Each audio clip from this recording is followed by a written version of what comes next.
Today is September 3rd, 2018. We are Sinful Black Entertainment, and this is the Overtime Sports Show. Good morning, everyone. I know we're a couple days late, but never a dollar short, goddammit. You know why? Because the NFL season hasn't started yet. But that's good, though. Preseason is over. No more preseason games. It's a wrap. Your teams have already done their cut. That's right. Your teams have already done a cut. They've cut everybody they need to. They trimmed down the roster to 53, added their practice squad players. In 3 days, it goes down. But that doesn't mean that that it's over. The fun is over. That doesn't mean that we can't offer our analyses and expert opinions, because me and Big Sin have yet to talk about the one place in the NFL that needs to be talked about. Probably one of the divisions is the most exciting, and the other one is a dumpster fire. But that doesn't mean that we're not going to talk about it, ladies and gentlemen. And if you don't know what we're talking about, then let me just put it on for you just really quick. Hold on. God damn it. What?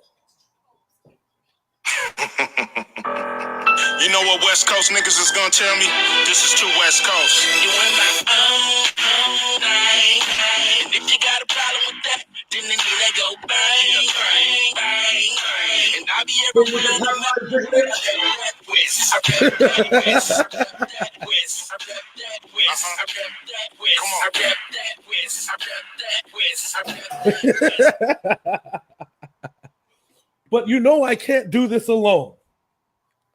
The NFL preview show is never, ever, ever will be a solo show.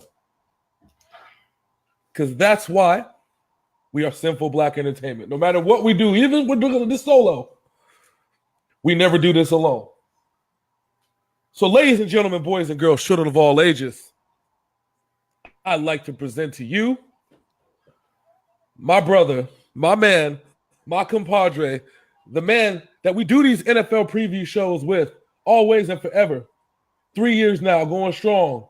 My man, Big Sin, ladies and gentlemen. Yeah. Big Sin, how you doing today, sir? Hey, you know me, man. It's early in the morning. I'm up, and I'm ready to talk some football before I take my ass to work. Yes. Hold on. For some reason, I've just realized that the video we do, for some reason, never goes public. You're but saying that's that okay. the other day. Yeah, and so I have to adjust the privacy. Come on, privacy. So anyway, while he's adjusting his privates, Yes. That's right. Go ahead. that's why we sit behind desks, ladies and gentlemen, so we can adjust our privates without you knowing. Anyway, we are here to talk about the AFC West and the NFC West, two divisions that used to be the opposite. Now they are opposite because they used to be in opposite roles. The AFC West used to be the best division in the NFL. The NFC West used to be the dumpster fire. Now I guess the fucking NFC West just pushed the dumpster over to the AFC and said, "Here you go."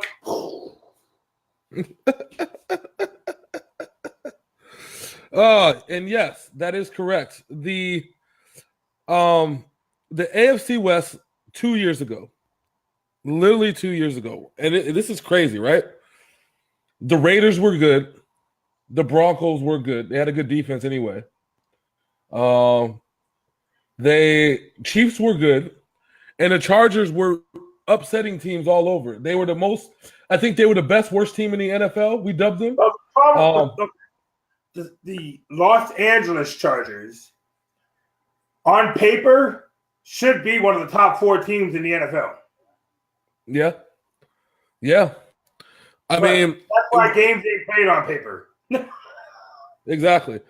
We don't play paper football. They actually play real football around here. And because of that. Yeah. Yeah. Yeah, say yeah. Yeah, same. So I guess let's talk about the AFC West. The AFC West is a huge anomaly. The one thing that I found weird about the AFC West is that usually over the last, I say 10 years or so, it's really been a 3-team race, right? The Chiefs have been around there ever since they got Alex Smith in 2013. Denver, remember, they won a Super Bowl, lost the Super Bowl. The Raiders were pretty insignificant until they got David Carr. And for some reason, San Diego could always sneak into the playoffs with a 9-7 record. So let's talk about the division-winning team last year, the Kansas City Chiefs.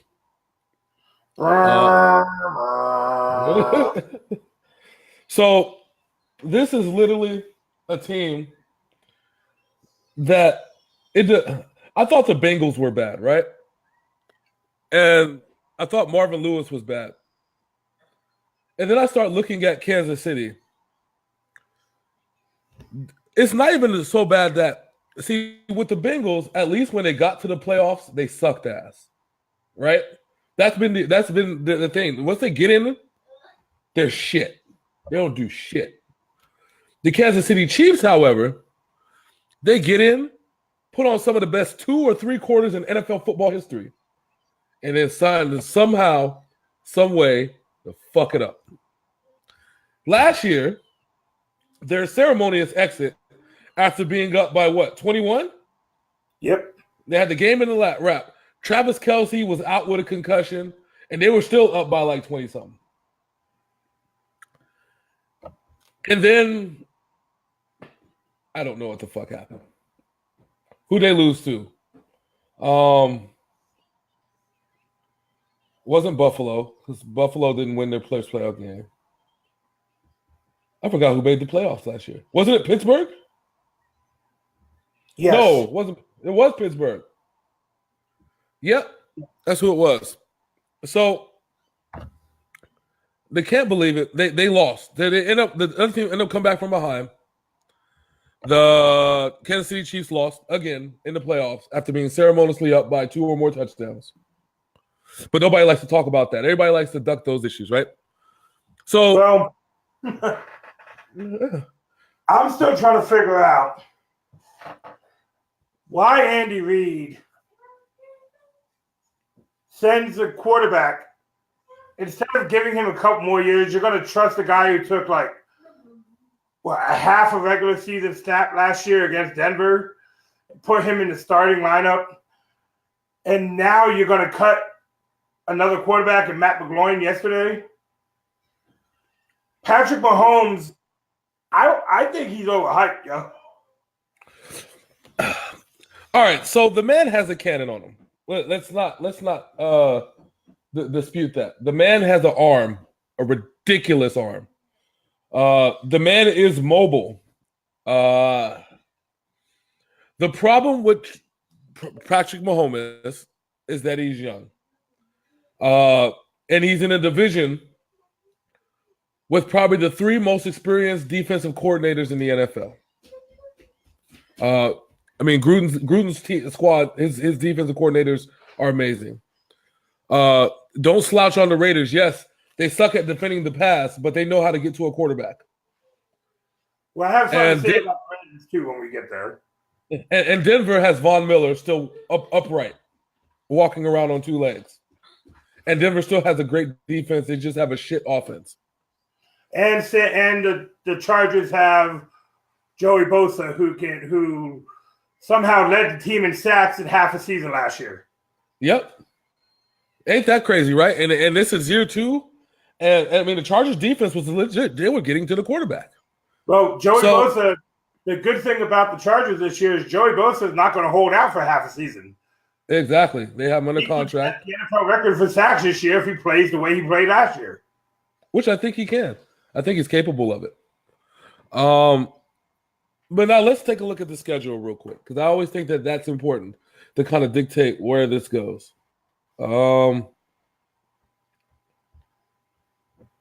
Chiefs schedule 2018. There we go. All right. So we have week 1 off top. They got to face the Chargers division game. They got the Steelers, the Niners, the Broncos, the Jaguars, the Patriots, the Bengals, the Broncos again, the Browns, the Cardinals, the Rams, the Raiders, the Ravens, the Chargers, the Seahawks, and the Raiders. That whole thing is a bunch of fuckery. I mean, Niners defensively, they're meh. All right, that's my team, but they're meh. But right after that, they're gonna face the Broncos, the Chiefs, and the Patriots. So keep in mind, by the time they get to the Patriots, hold on, the Chiefs got to play the Chiefs. No, so they got. I'm sorry, they got the Broncos, the Jaguars, and the Patriots. Sorry, my bad. I had too much Hennessy this morning, and I didn't have any Hennessy. That I told you exactly. So after facing the Chargers, he has to go to Pittsburgh. Then back home to the Niners, and then on the road to the Broncos. Then at home against the Jaguars, and then on the road against the Patriots. So keep in mind, that means that 1, 2, 3, 4, 5. That means that's 5 games Bill Belichick will have to make an analysis of Patrick Mahomes and how to defend him. It doesn't look good at all for Patrick Mahomes. And the only reason why I think that they went with Patrick Mahomes, I think the GM has something to do with it. I think that the GM said either you start the rookie or you're fired, Andy Reid. Because they drafted the rookie for a reason. I think it came down to that. I really think that I mean that's what it seems like. Because there's no other reason why you would change course like this. It's not like Alex Smith was playing shit football, right? No, Alex Smith won the playoffs 3 years in a row. 3 years in a row. Stats off the chain. He's put up numbers. He's turned the ball over. Yeah, and he's led some really good drives, some really good comeback victories. But they still did not. I think they've only won one playoff game in that whole in the Alex Smith era. They've only won one playoff game. Still more than the Bengals in the whole Marvin Lewis era. Yeah, and I think it was the big plays down the field, which is we know that Alex Smith doesn't have the best arm. He has an okay arm. If you're gonna compare the type of arm that he has, then you would say that his arm strength is similar to Tom Brady. It's a great arm, and especially in the right offense, can be an excellent arm if you're doing it right. But they're risking it all. They're betting the farm, literally betting the entire farm on Patrick Mahomes. They've built this team to win in the playoffs, and they're trusting this whole entire team to Patrick Mahomes. What do you think that this is going to turn out and end up being? I think this is going to turn out being a 6-10 season for the Chiefs. All right. You got 6-10. Yeah, their schedule, they have a gauntlet to run through in the first half of the season. It's not going to be a good look for them early. Patrick Mahomes might not get his feet under him until around week 4, week 5, and by then, with one of the other teams in this division seemingly, and I just mentioned about paper, seemingly has the chance to blow this whole division out of the water if they get going. Yeah, that's right. I think that you're actually being very nice about 6-10. I think that they are going to go 4-12. I think they're going to win a couple of home games they shouldn't win, but that'll be later on in the season. Yeah, I think the quarterback play is what's going to cost them a lot of games. If they're not, their defense isn't like Denver was 2 years ago, right? Where the defense can carry the game. It's not that good. They've lost some key players on that defense. Oh yeah, it's not the same. They don't have the experience at quarterback like Alex Smith does, not to turn the ball over, and they don't have somebody that can manage the game very well. We don't. He's a cannon. He's an arm cannon. He's like Brett Favre. He's not. Let's say like a Brad Johnson. You know what I'm saying? That can manage the game. The person who's going to benefit the most from Patrick Mahomes is number 10. Was it Tyreek, right? Yeah, Tyreek Hill. Yeah. He'll benefit the most from having Mahomes there. Oh yeah, he's going to put up Pro Bowl numbers. It's just that inexperience, and I think they may end up putting up some points, but they're also going to have a lot of turnovers. Who knows? He might end up leading the league in. He might end up leading the league in something. Hold on, we got a comment. I didn't really see that. She's looking. What's good, Harley? How you doing, Mama? All right. So we got that going out. So you have 6-10. I have 4-12. All right. So let's get to the number 2 team that was in the NFC West last year. That would have been the. Who was it then? It was Kansas. No, it was San Diego. That's right. Because San Diego went 7-9. Late game run, that late season run. Yeah, they went 8-8. They went 8-8 or 7-9. I can't remember. Let's talk about San Diego. All right. Los Angeles. I'm sorry. This is the team that I'm talking about. If they can put it together, will be the best team in this division this year. Yeah. Phillip Rivers, for some reason, this guy, he is a Hall of Famer, but has no playoff stats. Antonio Gates just signed a 3-year deal, and I don't know why he signed that long, because he's barely played in the last 3 years. So did they finally sign Antonio Gates? Yeah, he signed a contract the other day. All right, good. Because I was worried about that. I was like, they're not going to find another tight end, and the backup dude that they drafted to take over Antonio Gates' spot got injured. Yeah, I know. So, I mean, Antonio Gates has been that constant. Yes, he had that 1 foot injury, and he's not the greatest Antonio Gates. But I think that this year, I mean, they've really treated this man like Popovich has treated Duncan, Parker, and Ginobili, right? They've kind of we're gonna play him soft a little bit until we really need him. Well, he was still their most productive receiver when Keenan Allen went down last year. See, that's the big thing. that killed them early, because Keenan Allen was supposed to be that deep threat that Phillip Rivers so desperately needs to actually make shit happen. Yeah. I think they're pushing the Chargers to be that team. I don't know. I mean, they've done the stories on Phillip Rivers. Tiffany said Gates is 137 years old. Yes, but Gates is also a Highlander.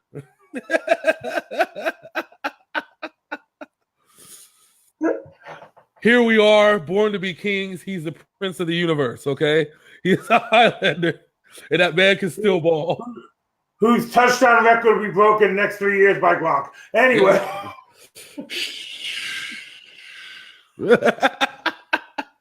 Don't tell him that. He might stay in the league for another 10 years. Anyways.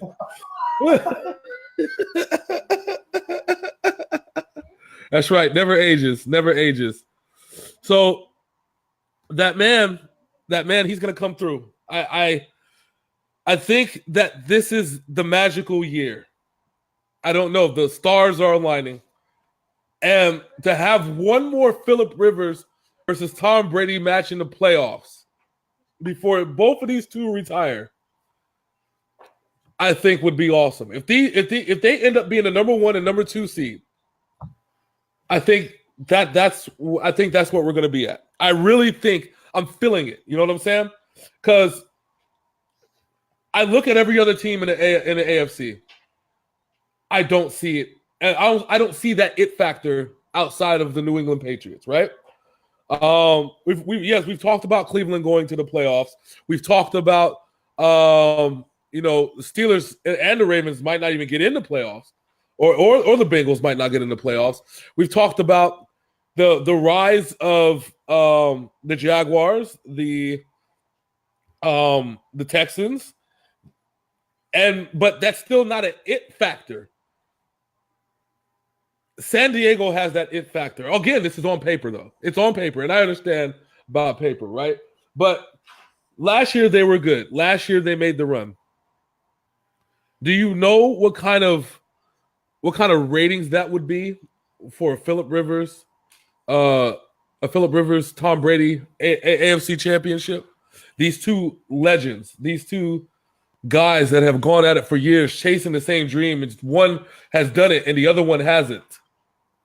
Well, it might not be good ratings because remember, nobody actually shows up for Chargers games. Well, fine, be that way. But if Phillip Rivers has a magical season, like he has a Tom Brady, Randy Moss-esque season, like one of those where he's setting records and shit, and his turnover thing is low. I know this is a pipe dream, right? All right, I get that. I get it's a pipe dream. But can you just imagine it for a second? Nope.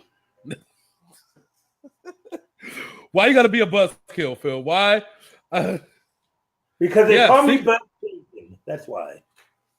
See, look, if the line can protect Rivers long enough that they can. This is true because that man was on his ass. The main issue with the Chargers is their conditioning. Nobody can stay healthy on that team but Phillip Rivers.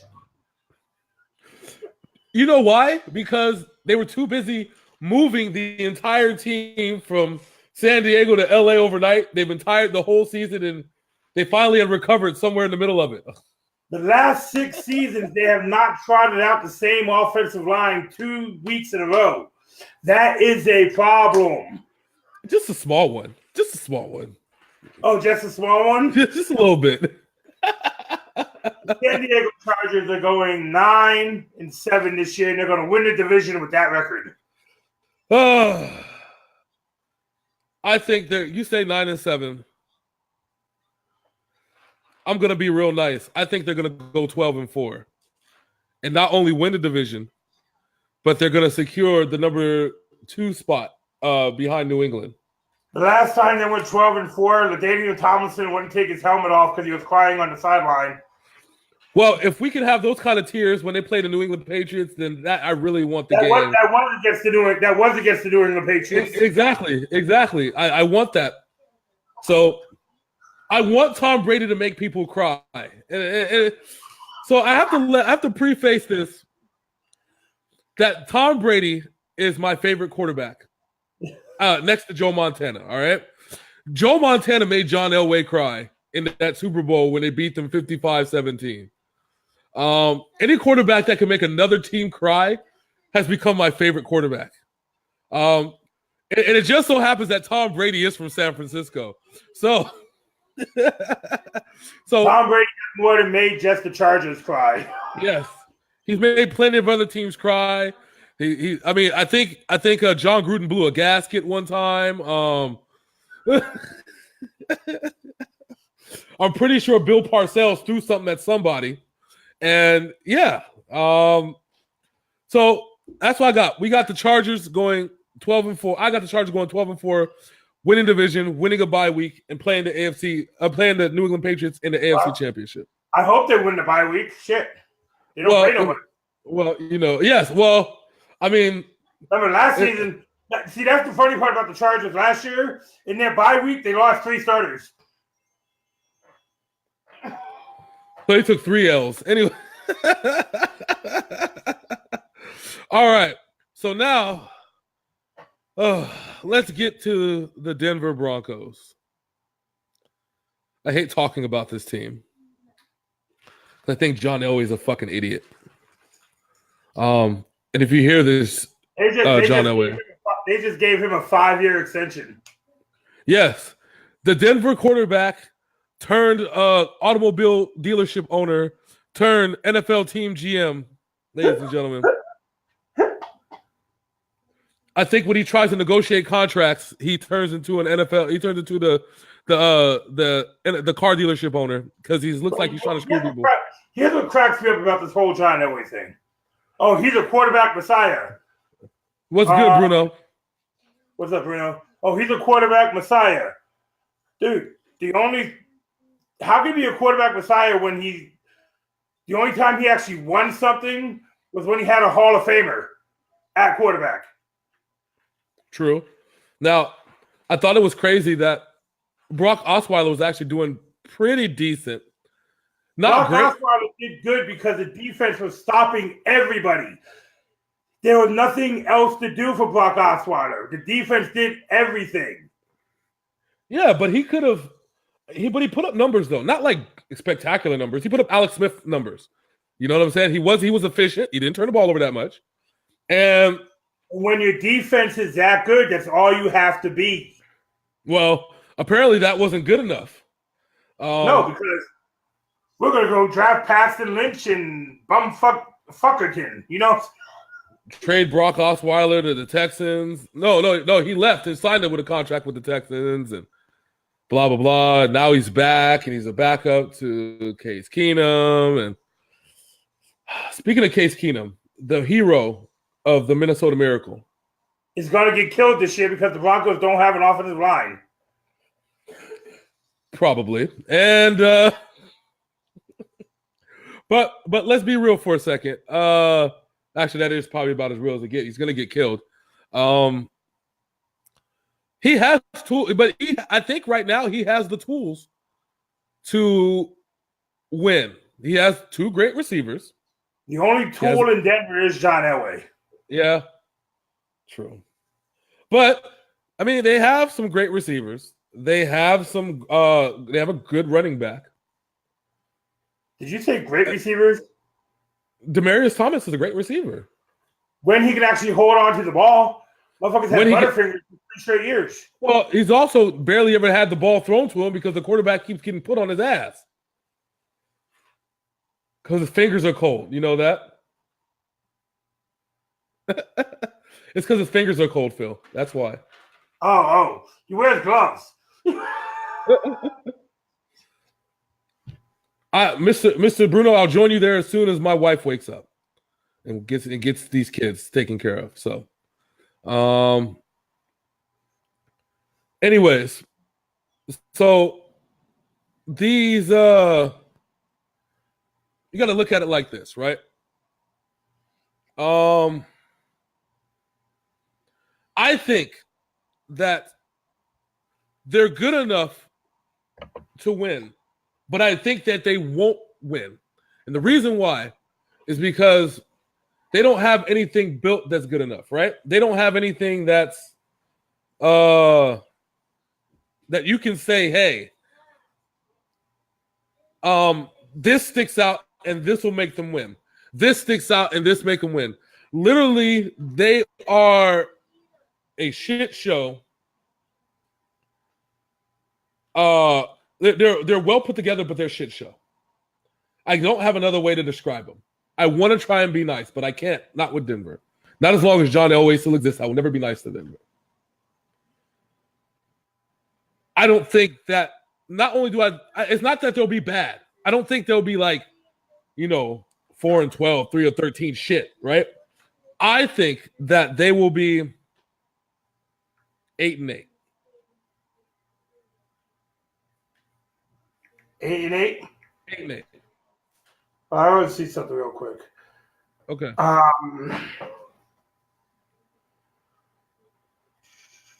Yep, there we go. That's the words I was looking for. That's what I was looking for. I don't have Tiffany said it best. They don't have a solid foundation to build from. That's exactly what it is. And it was. And Bruno, I was trying to work. I had so many thoughts in my head, and I was trying to be nice and be mean at the same time, but not be overly mean. They're literally the definition of meh. That's exactly what they are. They're meh. If there's a literal definition of a team called meh, then that's where we'd be at. That they're literally the Denver Broncos. All right, so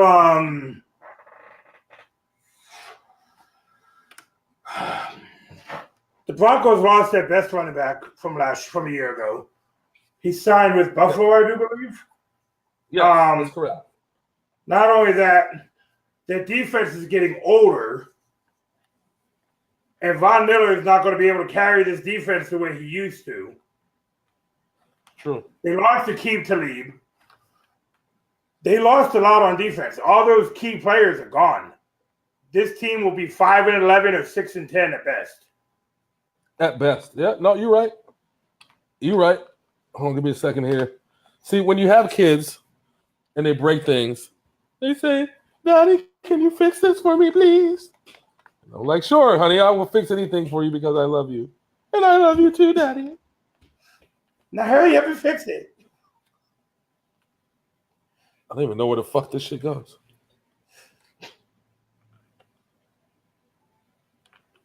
Look, she's trying to show you how to do it. Yeah, I know, right? Oh, what the fuck is this shit? Oh, that's how it goes. Hey, yeah, I did it. Woohoo! You did it with the help of the toddler. Yes. Yay, thank you.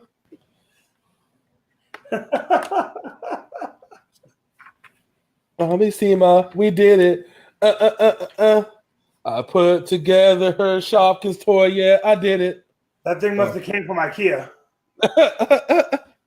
He said, Bruno says 5-12. Like I said, hold on, he had an extra game in there. They suck so bad they're gonna win. They're gonna lose the bye week. I think that's what it is. Like I said, 6-10, 5-11, best case scenario. 6-10 or 5-11. Never needs a daddy to fix their team.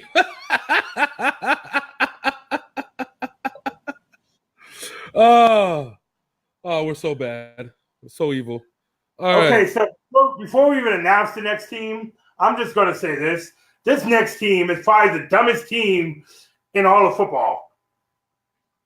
I agree. Hi, we're going to trade our best defensive player to the Bears because we don't want to pay him. Oh, yeah. Yes. And so if you didn't know, ladies and gentlemen, we are talking about the Chokeland Raiders. So the Raiders, funny story about the Raiders. I know this was supposed to be unbiased sports coverage, but fuck the Raiders. Anyways, so the Raiders were supposed to be this team that John Gruden came back. The Renaissance was supposed to happen, right? We were supposed to see great things, and it's supposed to be magical, and it's supposed to be just like old times. Remember the last time the Raiders signed an old-time coach? Coach's name was Art Shell. Did we see how that went? There's another one too, the black dude. He was the black dude. Art Shell was the black guy. That's how irrelevant his seasons in Oakland were. I don't even remember his name. I think he lasted only 2. That's how bad it was. But now they bring back John Gruden. He brings back this offense. I mean, the whole thing, they got rid of Crabtree, the thing that made that offense work. Kept Amari Cooper with his stone legs and stone hands. They didn't really get a tight end. They didn't get anybody to back up Marshawn Lynch. And the one saving grace was their defensive line. They got rid of that too. They got rid of Khalil Mack. I don't even have a redeeming quality about the Raiders, except for Marshawn Lynch. He ain't even a redeeming quality. Well, he's older.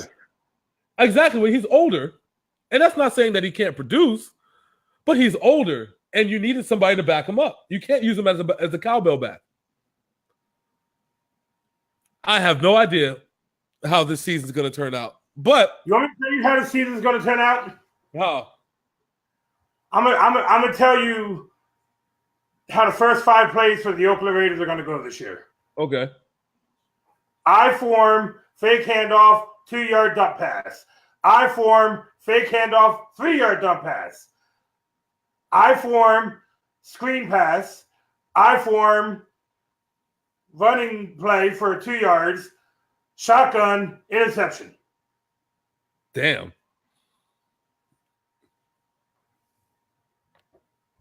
Why you gotta be like that? Oh, yes. That's the dynamic I want to talk about, too. Lynch and Gruden are going to bump heads this year. I actually think that actually is going to be the case. Lynch is going to be like, I hated Chucky. Fuck you, little doll-faced looking motherfucker. I don't think John Gruden, as good as he was as a coach, his last years in Tampa Bay weren't so good. Yes, he has a way better quarterback than he did then. I'll give him that. But this is not. I mean, Carr's great. Carr's a great quarterback. Is he? Offensive. Hold on. Is he really? When he's upright, yes. Have you That was actually his problem. watched him play? He does the same fucking thing every time. He overly panics and feels pressure around him when there's no pressure. He throws more interceptions when he's got a clean pocket than he does when he's under pressure. Well, keep in mind that year one, right? So his first year, he did fairly well, and then he got injured. First year he did fairly well, and then he got injured. All right. So year two, he was scared, and he got injured. Year three, this year, he's still going to get injured. I don't think that's going to change. I don't think that'll change at all. But a broken back don't heal in the short amount of time that he's fucking been gone. Yeah. Like, if they don't, they made an okay investment in that offensive line, but if they don't protect him very well, then it's going to be a problem. It's going to be a huge problem. I don't think that they're going to be able to protect him very well. Not this year. Guess who they got backing him up? EJ Manuel. Oh, God. Raiders going 4-12. 3-13. 3-13. He said I was being nice. Huh? And the only reason I say this is because of the division that they're in, and they play the Patriots this year. Patriots are going to expose them, and it's going to be all bad. So, I'm sorry if y'all don't like that opinion, but tough titty. Anyways, so now let's get on to the greatest division in football right now, and that is the NFC West, y'all. This is the division that has 4 teams that can easily be over 500 this year with no problem. 4 teams that have 3 great quarterbacks. 4 teams that have 3 really great defenses and 1 middle of the road defense. And 1 team who just lost their running back for the season. And yes, and 1 team who just lost their running back for the season. But it's okay. I see the depression in your face because you know that's your team. Yes, but it's okay. It's all right because Shanahan always has a Shanna plan. That's right. On that note.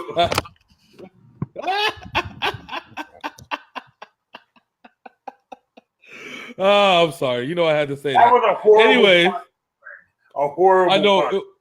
I had to use it just once. It's just once. That's all. So, here we go. So here's the deal. So let's start with the division-winning Los Angeles Rams.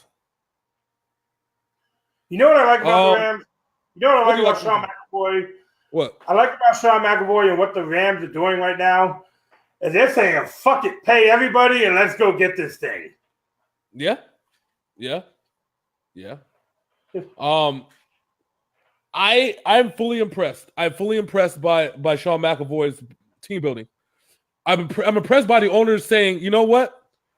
Build this fucking team. I'll spend the fucking money. Let's hit the playoffs and win a fucking championship. The reason why is because they need all the money they can get to build this damn stadium that they're building in Inglewood. That's exactly why. You see, they gave all these players these big money contracts, these big time players, these contracts, so they can get some revenue to help build this gigantic stadium they're trying to build. Yeah. And then I feel like no help from the Chargers. They're not getting no help from the Chargers. Who knows, though? I mean, this year, they might just do it. The Rams and the Raiders, not the Raiders, the Rams and the Chargers just might pull up enough revenue to pool all the resources together with ticket sales. Can I just say this? One of these two teams literally could not sell dollar tickets to a game 2 years ago. That was in San Diego, though. Here's the messed up part about. Hey, so let's talk about this for a second before we switch off to the Rams. So, with all the complaining that the city of San Diego did and the fans that live in San Diego did, right? About, my team's moving. I don't know what to do. I want you to come back. Don't leave me. And then you won't even buy tickets. And then you won't even buy fucking tickets to a dollar tickets to a game. Get the fuck out of here, man. You know who they sound like? Who? The city of Oakland. They don't want to build a new stadium, but they don't want them to leave. Here, how about this? How about we not renovate the Oakland Coliseum? We not upgrade anything, and you stay. And we charge you more money to stay. No, go to Vegas. Yeah, I honestly think right now, I should have said this about the Raiders. I honestly think they're going to tank until 2020 now. I mean, they already got the stadium on lock. I mean, that's the reason why they brought John Gruden, so they can sell the season tickets for Vegas. Not necessarily for Oakland, because Oakland season tickets are already on lock. And yeah, but that's all they do. Back to the Rams.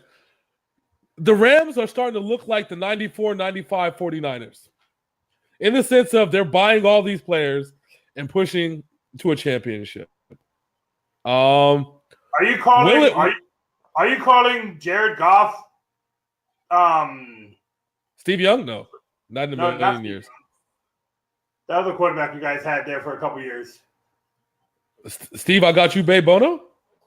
No. You guys went to Seattle. I have no idea. Jeff Garcia. Gerback? No, Jeff Garcia. Oh. Well, remember, 94-95 was the young years. Before, and that lasted all of about a good 8 years before they killed Steve Young. May God rest his vehicular soul. Anyways, he's still alive. He's just broken. Anyways, but let's be real for a second. The Rams, their team building is excellent. They signed every single piece of a cornerstone that you possibly can. And I guess the good thing about this is that Jared Goff is still on his rookie contract. So when they need to re-sign Jared Goff, it's not going to – all these teams people that they've overpaid for are going to be off the team doing something else. You know what they're going to say to Jared Goff? What? You do remember when Jeff Fisher wouldn't play you because he said you weren't ready? Yeah, that's why you're still under this contract. It's true. I mean, he's got 3 more years under this contract. So they're straight. You did good with Jared Goff for the next 3 more years. They don't have to worry about paying that man millions and millions of dollars yet. They're going to have to worry about it if he has an explosive season like he did last year. And he's going to want a contract negotiation.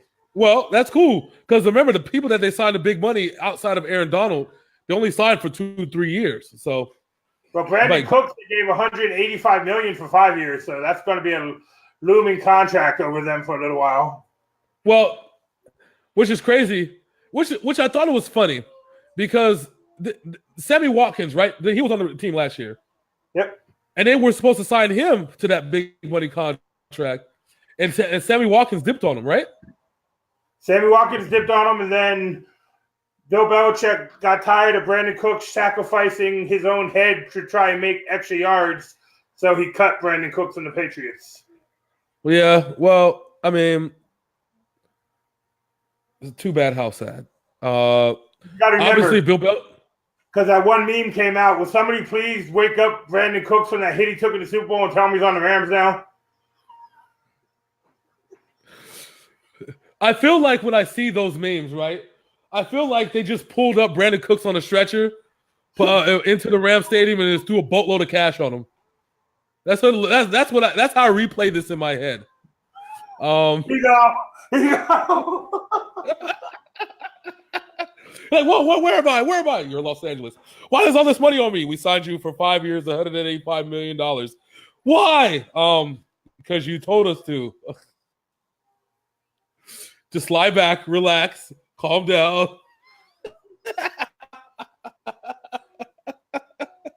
I think I'm gonna like it here. Last thing I remember, Tom Brady threw me the ball. I ran for 20 yards and I died. I ran for 20 yards and trying to evade a tackle. I turned into a harder tackle. That's the So Tiffany said that Cook struggled bad with Brady. It's unexplainable. He had some good games. Brandon Cooks was just Brady knows how to use smaller receivers. Brandon Cooks was a little too small. Yeah. For that offense. Too small and a deep threat at the same time. So it's kind of like so Brandon Cooks was the kind of a triple threat. He was too small. He was a small receiver, but he was also, you can fit him in a slot and he can catch a deep ball. Remember, once Brady and Cooks got that deep ball in sync, it was over. Like it was ridiculous. But it was when they ran slot plays. What? The fact that the defensive line now consists of Aaron Donald and Ndamukong Suh. Yeah. That's going to be horrible. That's something else. The Rams went, 12-4 last year? Yes. I think it's going to be a repeat of that same record this year. I do too. They didn't change much. They only got better, actually. So 12-4, we agree. 12-4. All right. So next, we go to the team that came in second place, and that was the Seattle Seahawks. The Seattle Seahawks, who lost most of their core defense. The Legion of Boom is no longer. Nope. No longer. That it's just they got a lot of rookies, a lot of second-year players. They have no running game. The only person that they have on that team is Russell Wilson. And Russell Wilson is very good. I've never been really complimentary of Russell Wilson, but I will say this. Last year, that man did shit for that team he had no business doing. Yep. These are facts. And for that, Russell Wilson by himself probably won them 5 games. Yep. And I think they talked about that. As they said, with Russell Wilson alone will win you an extra 5 games. If you literally had to rely on Russell Wilson. Which is sad because my record for Seattle this year is 5-11. I don't see anything that says otherwise. So, I mean, Seattle's a good team with Russell Wilson because of Russell Wilson. But last year they became vulnerable at home. That is the one thing they had over everybody. Yep. Now and then once they lost that, and they don't have that leadership on defense, they're not Seattle anymore. And don't be surprised if this is Pete Carroll's last year. I honestly think it is. So 5-11. We both agree on that. All right. It's bad that we don't talk much about a team who just a couple years ago was the most dominant team in football. Yeah. But they lost everything that made them dominant. Richard Sherman's on the Niners. Fucking Cam Chancellor, dude can't stay healthy or unsuspended for a whole season. Yeah. They don't have a running back. The one safety they had, what's his name? The other safety. I know you're talking about. I can't. Mr. Lightning in a bottle. Yeah, I know what you're talking about. I just can't remember the fucking name. Well, he's unhappy there because they let go of everybody else. Yeah. This is a mitigated disaster waiting to happen in Seattle. All right, let me see. Seattle. Earl Thomas. Yep, that's right. That's the fucker's name. My brain just had to flicker real quick. That's right. That's the fucker's name. That's right. Earl He's Thomas. Not happy. He is an unhappy person. Well, and like I said, it's only going to end up one way. Like I said, 5-11. bottom of the division. I think that's going to be the worst division in that division. Only because, like I said, with Russell Wilson, those are those 5 games. But they're going to struggle. This is going to be a reality check. And maybe they need this so they can be able to draft really good next year. One of the main problems here is their best offensive lineman, who's Russell Okung. He's not going to be able to hold up when they play the Rams. Yep. Because he's going to have Sue and Donald bull rushing him at the same time. Mm-hmm. Mm-hmm. It's not going to be good for Russell Wilson this year. No, not at all. Not at all. So there you go, 5-11. We both agree on that, ladies and gentlemen. So next, we have the 3rd place team, which is the Arizona Cardinals.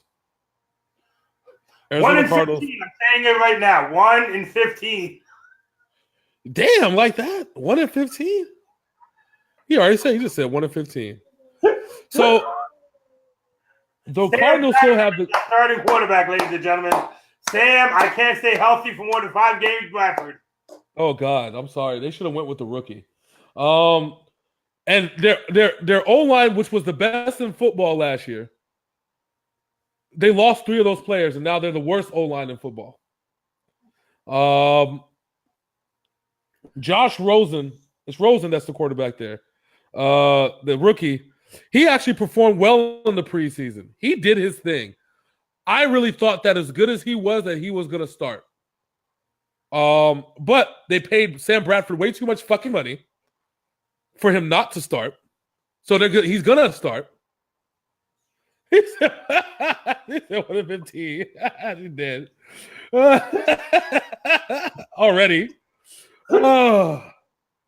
Yeah, they've already paid this man too much money. Sam Bradford is trash, but he's their trash. Here's the funny thing.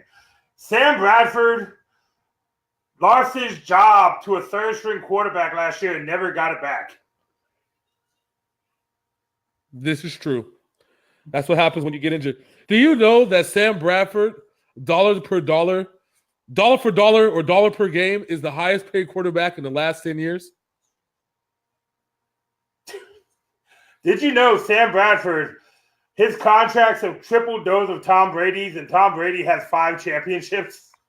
Yep. Dollar for dollar per game. The highest paid quarterback in the last 10 years. I need that to sink in for a lot of people for a second. The only thing Sam Bradford should be dollar for dollar for is Dollar Shave Club. That means over the last 10 years, Sam Bradford has made more money than, up until recently, Aaron Rodgers, Tom Brady, Russell Wilson, even Carson Palmer. Let me go down a list of other quarterbacks that are good. Peyton Manning, Eli Manning, Phillip Rivers, Ben Roethlisberger. Who else? Let me give us some more quarterbacks here. Just keep listening because he got paid more than all of them. Yes, he's straight ribbing the franchises. Boy, he is he's. Hey, Sam Bradford has the best agent in the world. This guy can sell fucking ketchup to a goddamn tomato farm. Romano. Oh shit! It's true. I want his agent to negotiate my work contracts. Let me tell you that much. This motherfucker can sell trout to a trout. It's one of those things. I don't get it. I don't know what he wants to do. Listen here, I'm gonna tell you what. Sam Bradford, he is back, baby. His arm is now made of fucking the Captain America's titanium fucking first hit he takes. The motherfucker's out for the season. Hey, I got $100 million. Injury protections and all kinds of shit. Man, this motherfucker Sam Bradford. Oh my God. Yeah, he's made more money than Tony Romo. His dad was Kurt Warner in all his Robo quarterback days was fucking healthier than Sam Bradford. I got who was the quarterback 4 years ago that signed the highest paid deal at the time, and he still made less. Oh, Brock Osweiler, and he still made more money than Brock Osweiler, ladies and gentlemen. I think Sam Bradford has played a total of 14 games in his NFL career. I mean, at least Brock Osweiler played himself into the abyss. At least Sam Bradford can't even claim that. Okay. You know why? Because Sam Bradford was going to the abyss and he broke his leg. He was on his way there. Oh, workers' comp.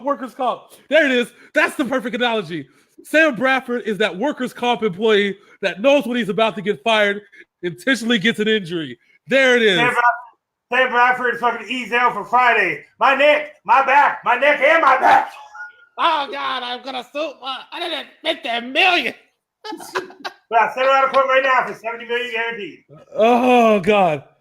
Oh, Jesus. I got tears in my eye.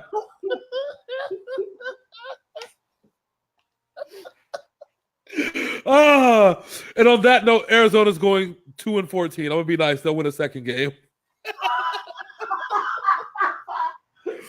All right. So now, Poor David Johnson. Yeah, I know. Poor guy. I'm so sorry. He deserves better.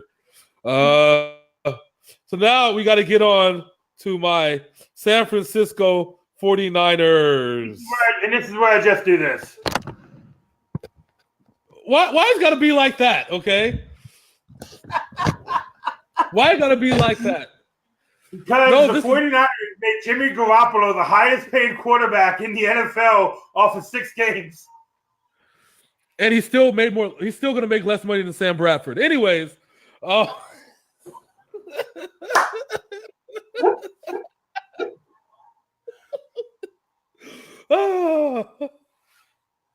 You know what's fucked up? What? I trust Colt McCoy, who said, I don't even feel my arm anymore, more than I trust Sam Bradford staying healthy.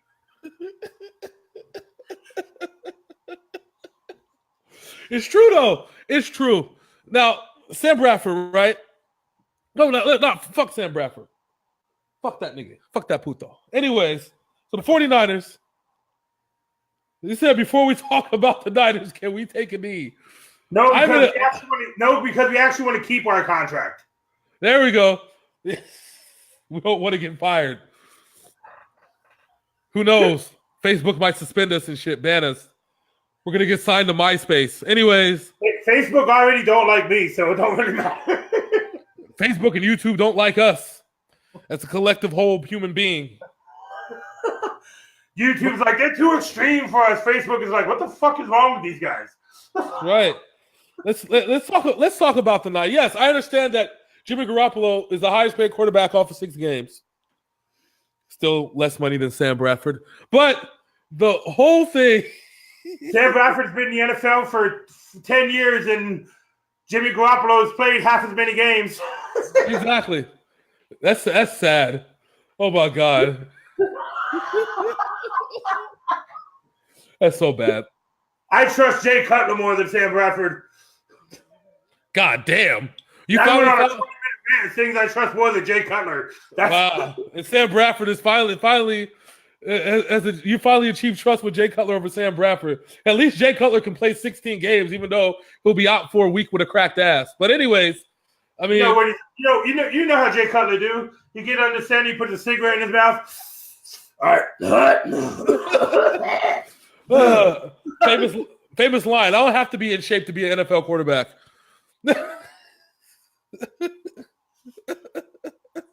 Okay, back to the 49ers. Fucking Jay Cutler's Uncle Rico. Anyways, all right. All right, go back to the 49ers. Jay Cutler, a.k.a. Captain, what happened was... What happened was... All right, so the Niners are looking good.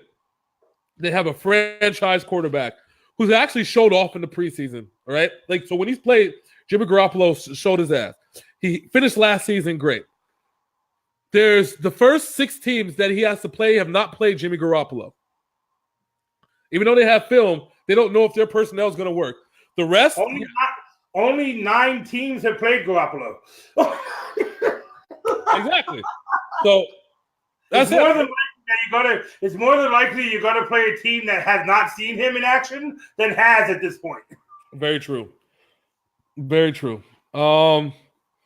So I love Jimmy G. I love him as a quarterback. I love what he brings to the franchise. You're welcome for Jerry Rice and Jimmy Garoppolo.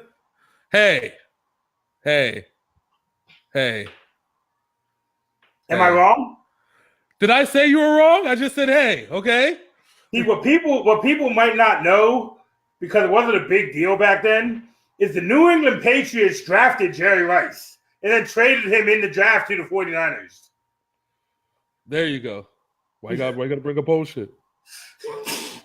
Then they give the 49ers Jimmy Garoppolo. What kind of backdoor dealings do the 49ers have with the Patriots? Hey. He respects Shanahan. Bill Belichick respects Shanahan as a coach and a coach's coach, all right? Bill Belichick respects Shanahan so much that he told the Browns no, who were willing to give up a number 1 pick for Jimmy Garoppolo. So, true story, when Shanahan left Washington, before that they re-signed, what's his name? You mean Atlanta? Before he went to Atlanta and before they re-signed Josh McDaniels, they wanted to have Shanahan in New England, which would have brought a hell of a new era. And I actually thought that if that was going to happen back then, Ocho Cinco would have probably had a decent year there. But that's another story for another day. Ocho Cinco was a glorified fucking.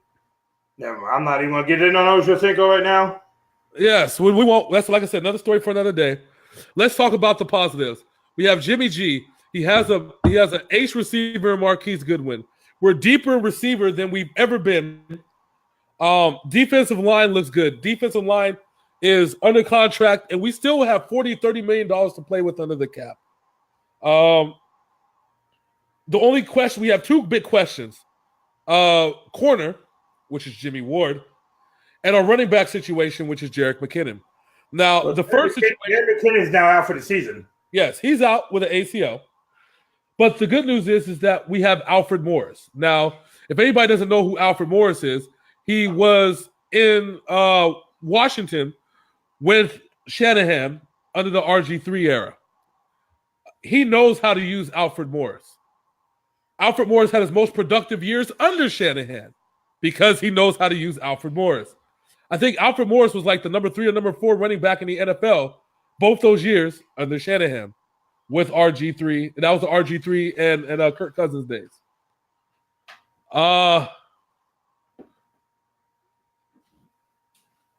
He said, that's true though. Belichick wasn't allowed to start Jimmy, so he traded him for 2 hot dogs and a Coke because he was throwing an ego tantrum. Now the Pats have no future franchise QB. No, you goddamn right. Well, knowing Belichick and knowing how shrewd of a negotiator he is, I think that problem would solve itself. But it's really going to be up in 2 or 3 years up to Josh McDaniels to draft the next QB. You failed to mention one person who's on the team that I want to know your honest feelings about on if he's going to help or hinder the team. Who, sir? Oh, Richard Sherman. So, remember I said that the one that he's the X factor.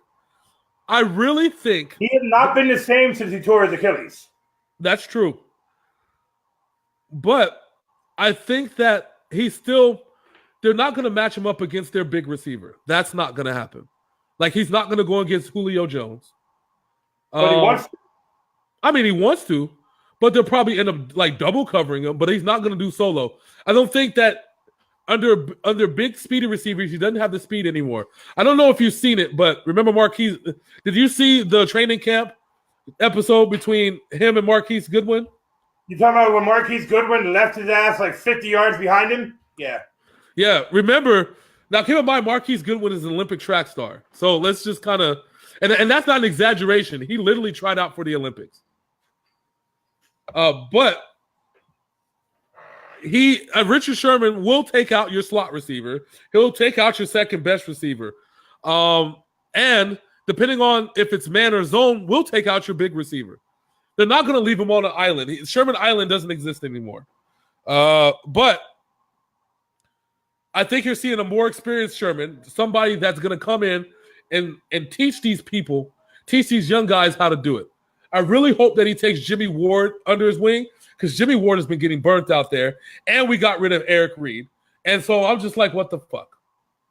Well, the 49ers have a weird history with teams who with players who disrespect other teams in their colors and players who disrespect them in their colors.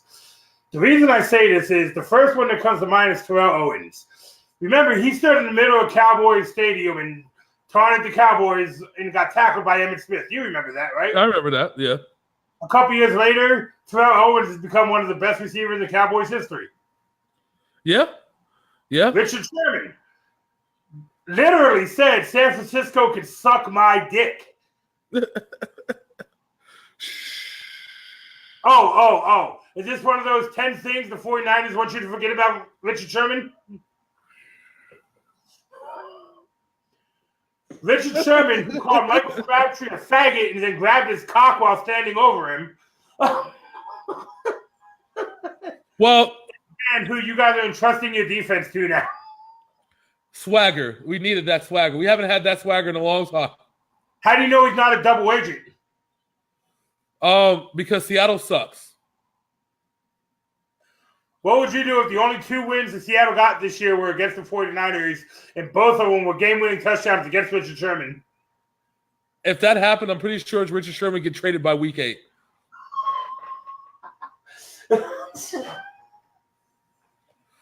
But that's not going to happen. You know why? Because this is an opportunity. An opportunity. The NFL has presented this opportunity. We all know that what the NFL wants, the NFL gets. So, with that said, I think that my San Francisco 49ers, with Jimmy G and the boys, hold on, give me a second here. With Jimmy G and the boys, I'm putting them down for 11-5. You read my mind. That's the exact record I had in mind too. 11-5. There we go. Then we're going to get what the NFL. Then we're going to get what the NFL wants: Tom Brady versus Jimmy G in the Super Bowl. That is exactly what they want, and I think that the NFL is going to get that. It's inevitable. I think it's that is if the 49ers can get past the Vikings, who are still the best team in the NFC. And let's not forget. Hold on. I just want to throw this out there. What was my record that I gave to the Bears? I gotta go back. Let me go my notes. I gotta make an adjustment here. Why, you think they're gonna win another game because of Khalil Mack? Oh. What was the record I gave them? Hold on, I'm getting there. You all notes.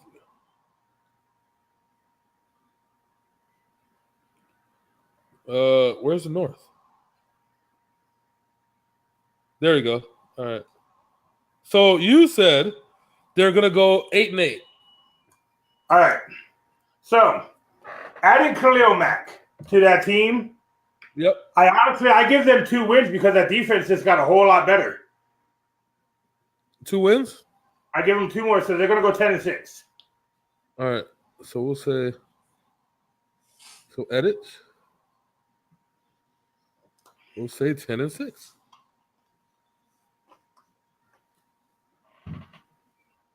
X 10-6. Save. There we go.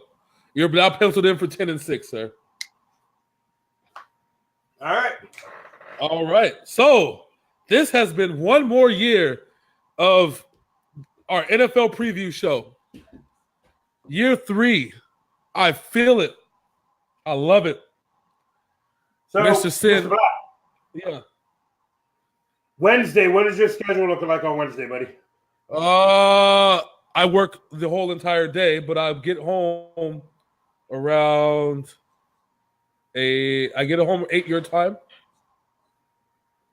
What time do you go to work in the morning? I'd be at work at 8 o'clock in the morning.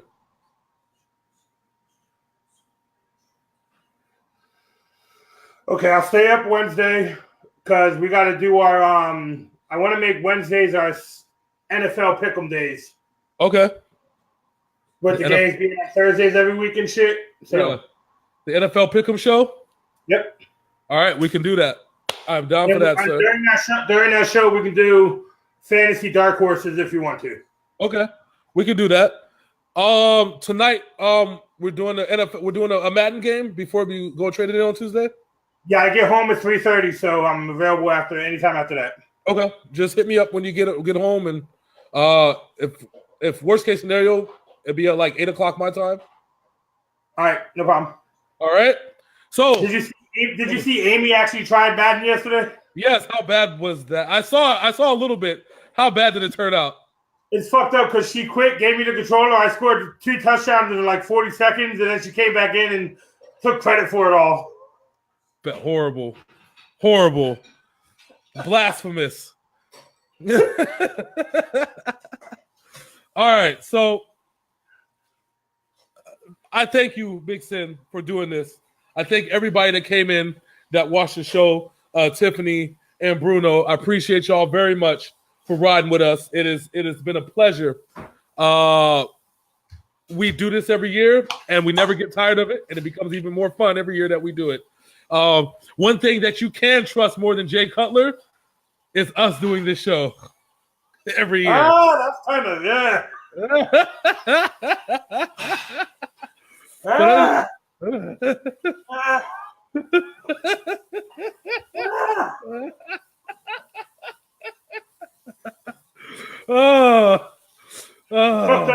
they're more efficient than Sam Bradford. Yes, that's right. More efficient than Sam Bradford. And still got played plenty less. Anyways. Oh, we got played about 115 million less. Just a tad. Just a tad. All right, so this is your boy Hollywood J Black. That's my man Big Sin over there. And catch us tonight. There's going to be an overtime sports show later, probably. I haven't figured that part out yet. There's also going to be make sure you watch us live on YouTube. We're going to be streaming the Madden game tonight. Other than that, starting tomorrow, I have a new gameplay starting tomorrow morning. It's Tesla Grad.